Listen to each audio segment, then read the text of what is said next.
Réponse.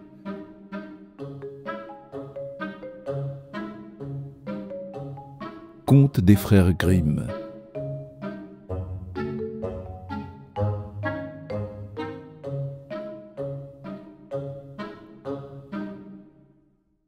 Il était une fois un mari et son épouse qui souhaitaient depuis longtemps avoir un enfant. Un jour enfin, la femme caressa l'espoir que le bon Dieu exaucerait ses vœux.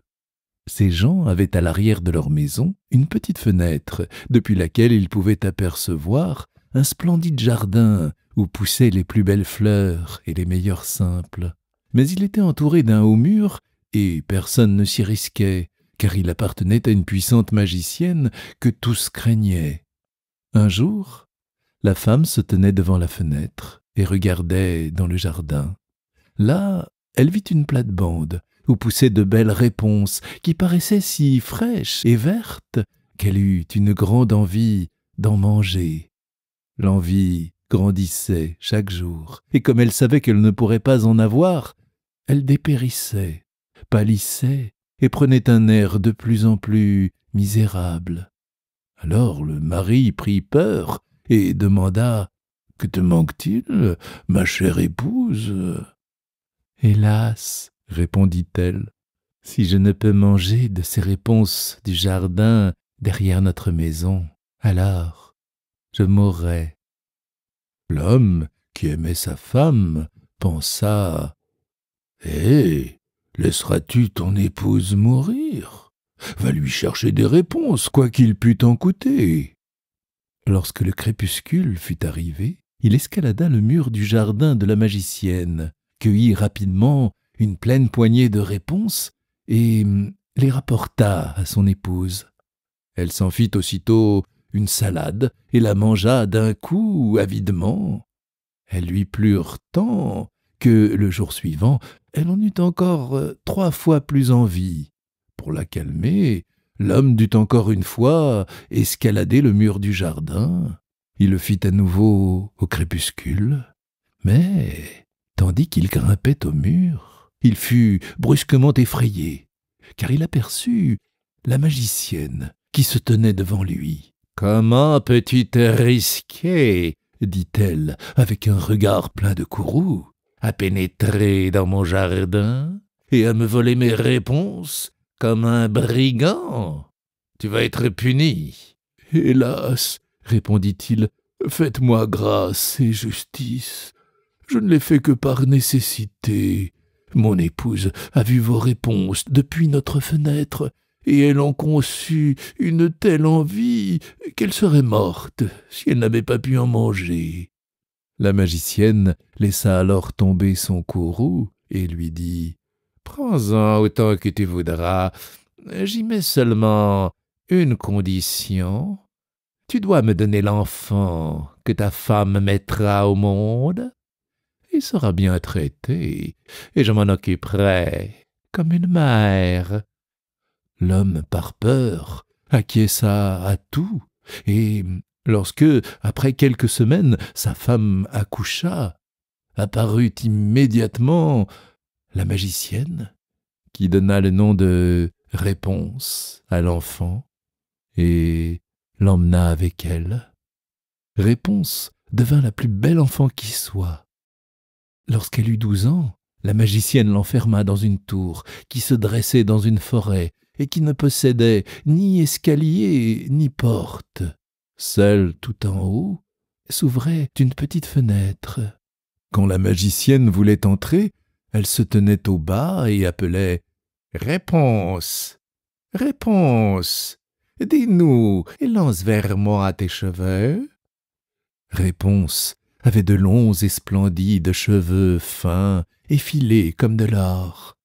Lorsque la voix de la magicienne lui parvenait, elle dénouait ses nattes, les passait autour d'un crochet de la fenêtre et les laissait tomber 20 pas plus bas. Ainsi, grâce à ceci, la magicienne pouvait grimper dans la tour. Une paire d'années passa lorsque le fils du roi, qui chevauchait par ses bois, vint à passer près de la tour. Il entendit un chant qui était si doux qu'il s'arrêta et écouta.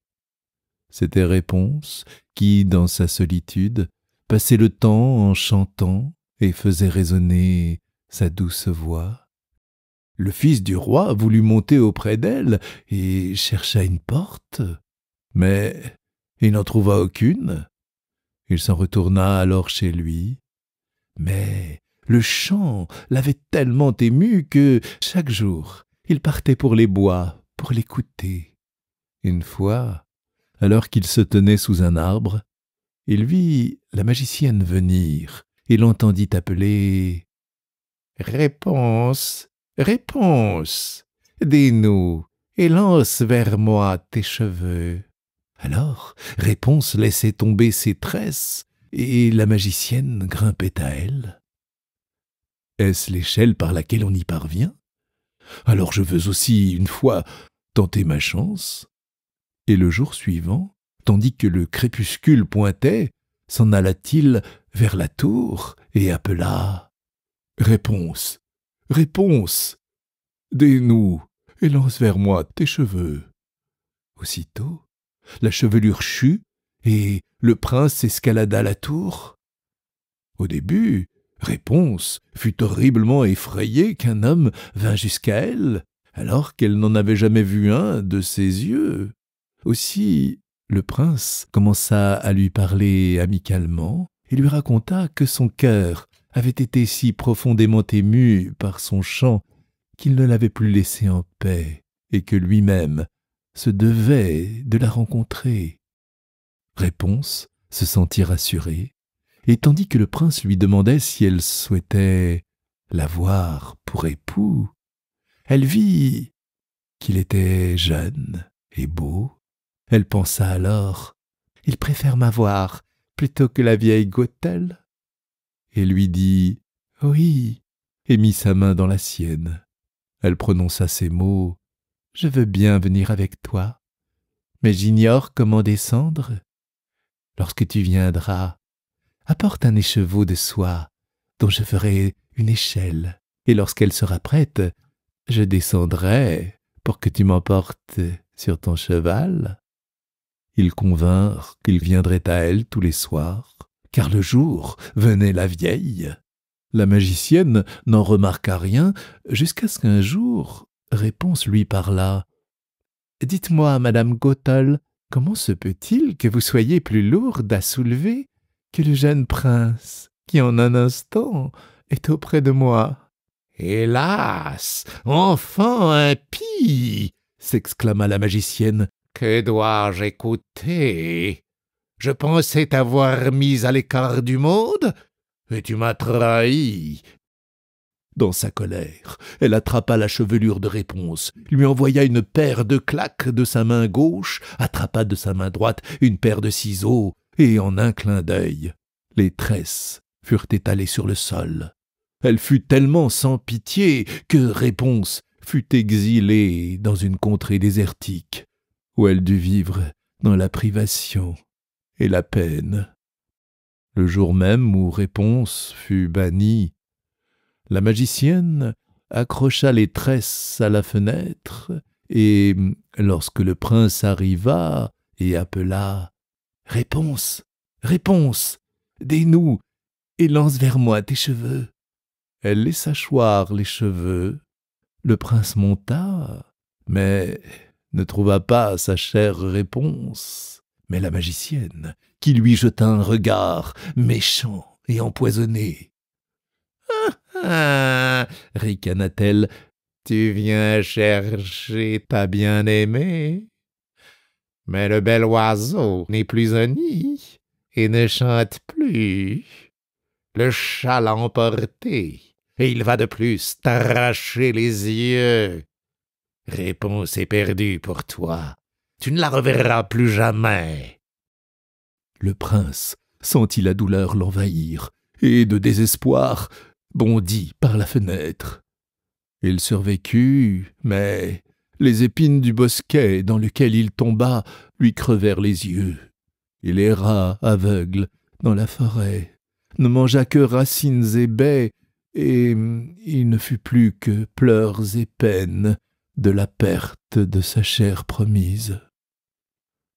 Il se traîna ainsi quelques années misérablement et atteignit finalement la contrée déserte où Réponse survivait péniblement avec les jumeaux qu'elle avait mis au monde, un garçon et une fille. Il entendit une voix qui lui sembla familière. Il s'approcha, et Réponse le reconnut. Elle se pendit à son cou et se mit à pleurer. 2 de ses larmes tombèrent dans ses yeux, et il recouvra ainsi la vue qu'il avait perdue. Il l'emmena dans son royaume, où il fut accueilli avec joie. Ils y vécurent longtemps, heureux et sereins.